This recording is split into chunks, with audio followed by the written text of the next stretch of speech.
Hi there, guys. Welcome to my Game Week 11 team selection. There's been a lot of changes over the course of this week with Champions League fixtures, people being rested, people starting that we weren't expecting them to, injuries, and of course the new manager at Tottenham and linked new managers with Newcastle. So there's a lot to get into. Let's first get into my Game Week 10 review. So, guys, here's my Game Week 10 team. As you can see on screen, a slight red arrow, 18,000 places dropped. It's not the end of the world considering how poor a week it was. A lot of my players blanked, as you can see. Diaz, Trent, Foden, Tony, and Vardy all blanking. Foster blanks, but obviously I wasn't expecting anything from him. I just didn't want to take a -4 from Raya's injury. I'll be taking him out this week for a different keeper. And then in terms of the other players just holding me up, obviously Rudiger was decent, clean sheet. He's very good for that, nailed starter. But obviously, when you compare him with other Chelsea fullbacks, which got a lot of points, it was pretty unfortunate last week. Livramento coming off the bench was a blessing in disguise as Mbuemo didn't play in the end. So 6 points more from him. Salah, captain, 5-pointer, could have been a lot more, but we'll take it. And then obviously Havertz with the 6-pointer with the assist. Again, looked like he could have got a lot more, but I don't know. Maybe we'll get a big haul next week. Let's hope so. And then obviously Rafinha versus Norwich with the big 9-pointer that really saved my game week. So moving on, should we talk straight away about the injuries and possible players that are either doubts or out for game week 11? So here we are, and this is the screen that we talk about players that are out injured or suspended for the next game week or whether they've been declared fit. So if we just go from left to right, currently Raphael Varane suffered an injury in the Champions League game, so he is out for game week 11 and probably a lot more. I think he's supposed to be out for about a month of football, so with the international break, that probably won't be more than 3 Premier League games, but obviously, if you've got any Manchester United defenders, that's not ideal. They're playing City anyway, so it's not the best fixture. However, if you have a Manchester City attacker, this could be good for you with obviously them conceding 5 goals against Liverpool, playing a four at the back formation, and now with Varane and Lindelof's a potential doubt as well. With both of them out, they might have to play Harry Maguire and Eric Bailly as the two centre backs. So if you've got Foden, Jesus, De Bruyne, Grealish, anyone really, then they could absolutely haul against this Manchester United team. Mason Mount has missed the last 2 Chelsea matches in all competitions through an illness, but it's believed that he will be back this weekend. It's not COVID, so all things considered, he should be back and starting again this weekend. I'd imagine he will come back in.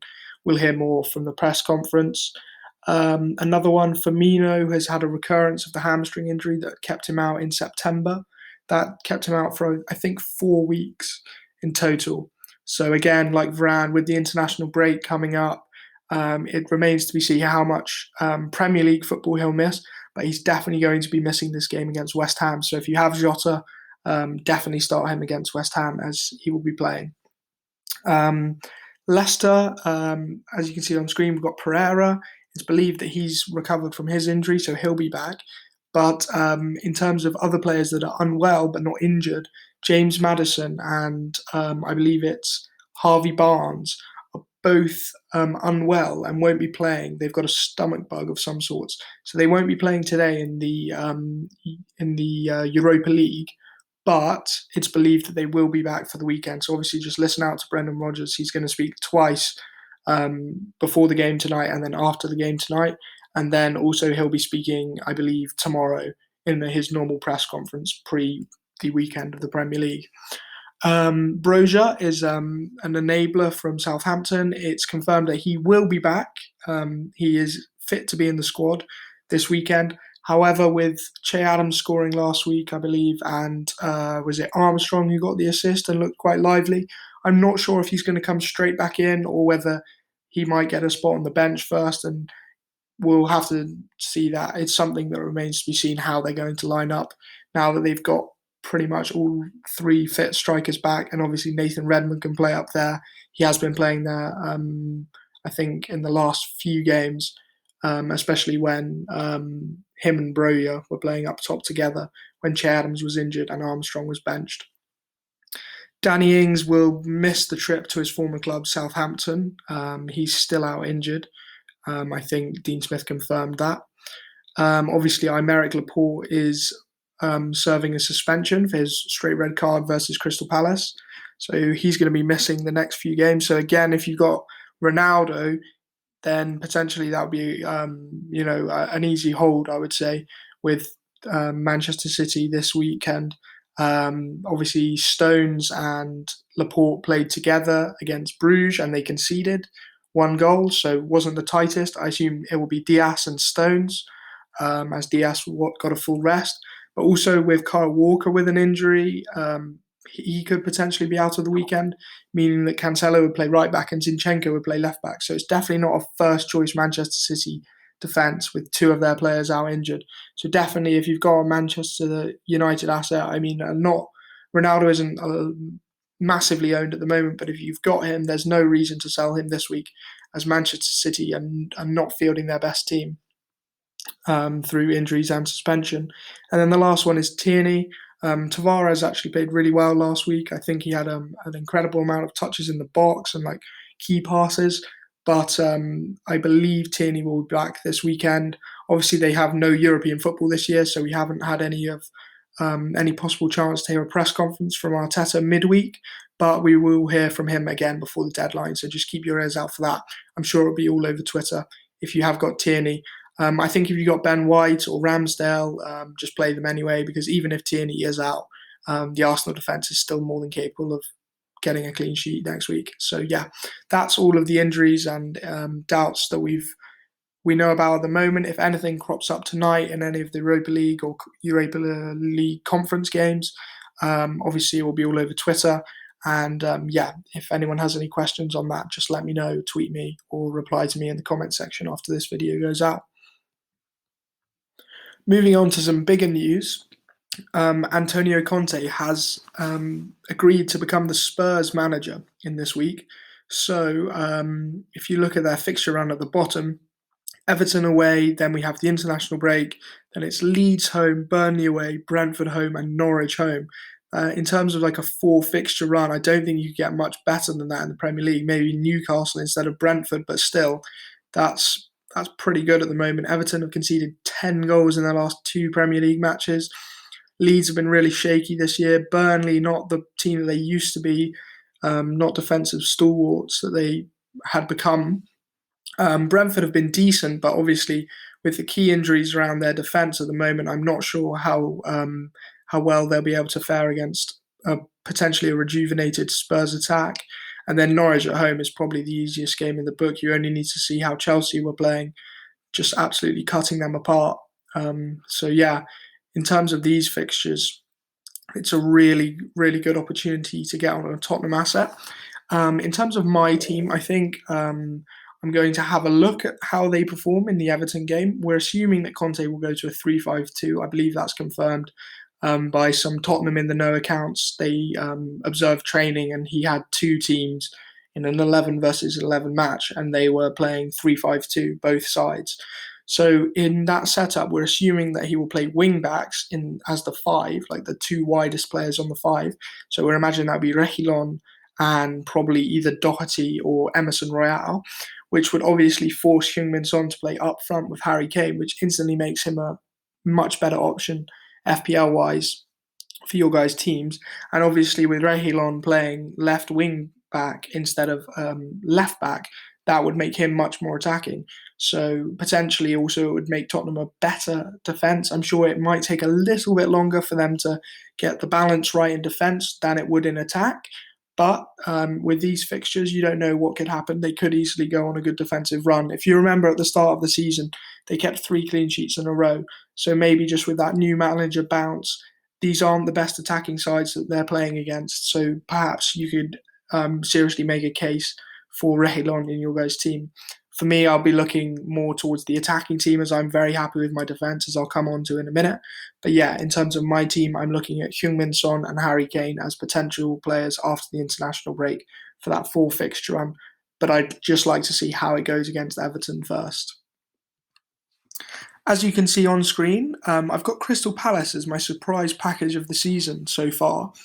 I think they're sort of mid-table in the league, but in terms of their defensive and attacking stats, they are vastly improved on last season, with expected goals per 90 of 1.25 and expected goals conceded per 90 of 1.1. They're ranked the fourth best defence in the league and the 13th best attack. So that's brilliant stats compared to last season under Roy Hodgson. Like the makeup of this Vieira side has completely changed. Like again, like rejuvenating that defense has just been brilliant. And just saying that, if someone like Vieira can come in and do it at Palace, we don't know what someone like Conte could come in and do at Spurs, for example. Just giving them that boost so that someone comes in and just instantly gives. So in terms of this Palace run of form and also good run of fixtures, I've identified three sort of key assets that you could be targeting for your guys' FPL teams. In terms of my team, I'm very interested in Gaeta. As I've said, Raya is out injured for 4 to 6 months. I mean, he's obviously got to go. And Gaeta, after keeping a clean sheet against Manchester City last week, I think that's his third clean sheet of the season against Tottenham, Brentford, and Manchester City, if I'm not mistaken. That's really good stats. So I'd definitely be interested in getting him. But it's probably between him and Sanchez for me. Who would be the best option? But I just think that Gaeta has that better save potential, and obviously saves equal bonus points. And I just think he'd get more points towards making more of a total, even though he may get fewer clean sheets, even though Brighton have a better have a have a worse XG than Palace. I just think that their defence is a bit better in terms of clean sheets. But obviously Gaeta offers so much more save potential. So when he makes a lot of saves, he could haul. Obviously, Gallagher is a much talked about enabler at the moment. There's probably three key ones at the moment in terms of mid-priced midfielders, and that would be Gallagher, Smith Rowe, and Mbeumo. Mbeumo has the fixtures, but he's probably the least proven of the three. Gallagher and Smith Rowe. I think Gallagher has a slightly better run, but Smith Rowe would probably be the best option in my opinion at the moment. But if you want to go for a slightly more expensive Crystal Palace player, let's say you were looking to move on Rafinha or something, as Leeds haven't quite been up to it. I know that he just got 9 points against Norwich, but I'm actually looking at taking out Rafinha in my team. Maybe you could stretch up to get someone like Wilf Zaha. It's confirmed that he's on penalties even when Milivojevic is on the field. So definitely a good option. 5 points per game for a £6.9 million midfielder. As you can see, his XG and XA aren't as good as Gallagher, but Zaha, his stats are more in keeping with his previous seasons, and I think he's still averaged like 140 points or something over the last like 5 seasons. So it's very good for a £6.9 million midfielder who's on penalties this season, which he hasn't always been. So yeah, definitely look at the Crystal Palace assets. I said we were going to talk about my defence, and that's what we're going to talk about right now. As you guys saw, I already have Trent, Diaz, and Rudiger. And personally, apart from like really poor form or injuries, I do see them as season keepers. I've already mentioned the debate between fullbacks or centre backs, and I know that Diaz and Rudiger offer less attacking threat than the likes of James, Cancelo, Chilwell, etc. But they just offer guaranteed starts, and that is what I want in the Tuchel and Pep. They change their team so often that I just want that guaranteed start, even if they don't have the sort of explosive potential as fullbacks. So with those three nailed on, I've identified this really nice rotation between White and Livramento, so Arsenal and Southampton. And if you look on screen here, all the way up until game week 24, the best side that either of them play against would be Livramento's game week 14 fixture, which is Leicester at home. So in terms of all of these games, they don't have to play any of the traditional top six, and it's a really nice fixture run. You could look at the same rotation with sort of Livramento and Smith Rowe if you were wildcarding, but at the moment, in terms of my defence, I think I'm going to be playing a four-back formation with the idea of going to a 4-4-2 in due course as I'll get on into my transfer plans. So these are my transfer plans for this weekend. I think I'm going to go Raya to Gaeta because obviously Raya's out injured, and I really like Gaeta and Crystal Palace. I think they've got a good fixture run, and I think that they're going to perform pretty well under Vieira for the rest of the season. I really like the look of their defence at the moment. And then interestingly, even though I think that Smith Rowe and Zaha or even Gallagher, like I was saying, are really good options, I've actually decided to go from Rafinha down to Brownhill.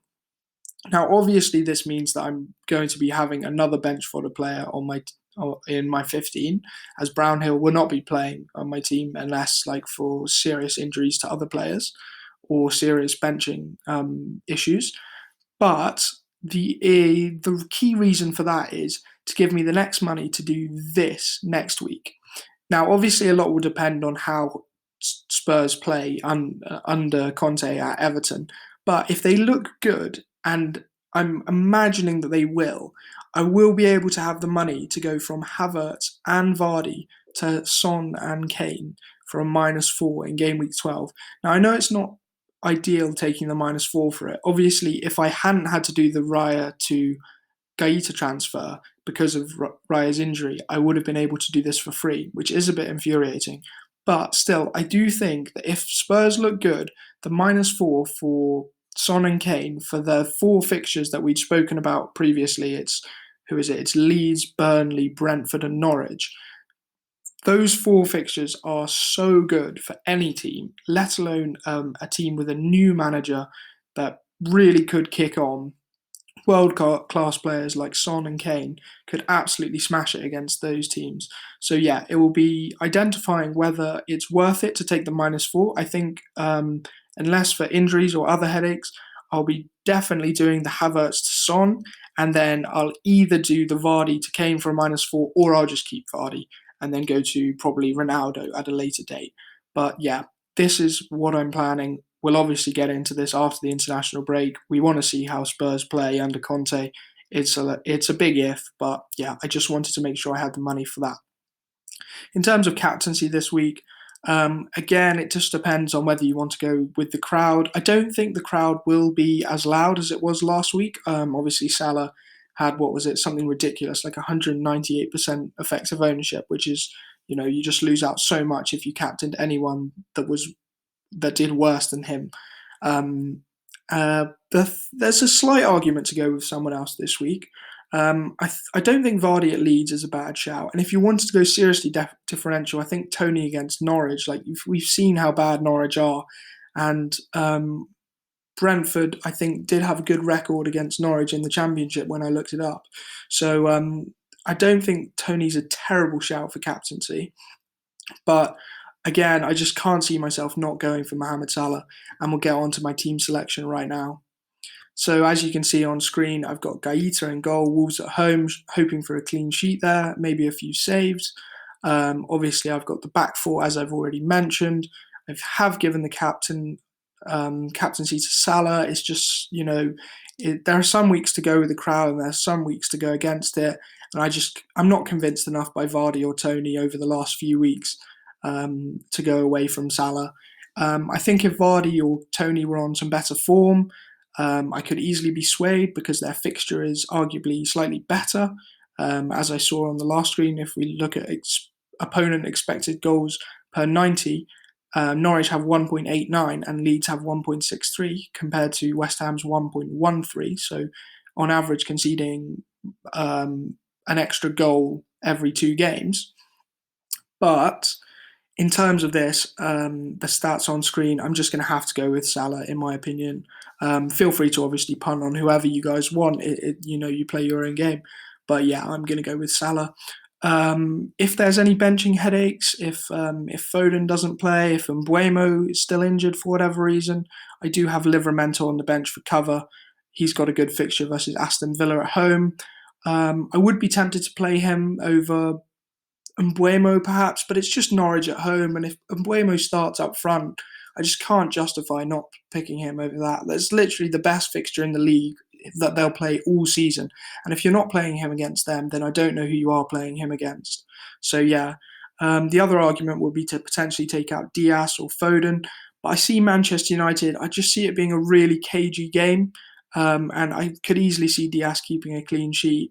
And then if it's not a cagey game and Man U come out and play, then I just see Foden absolutely hauling. So either way, I think I've got both bases covered.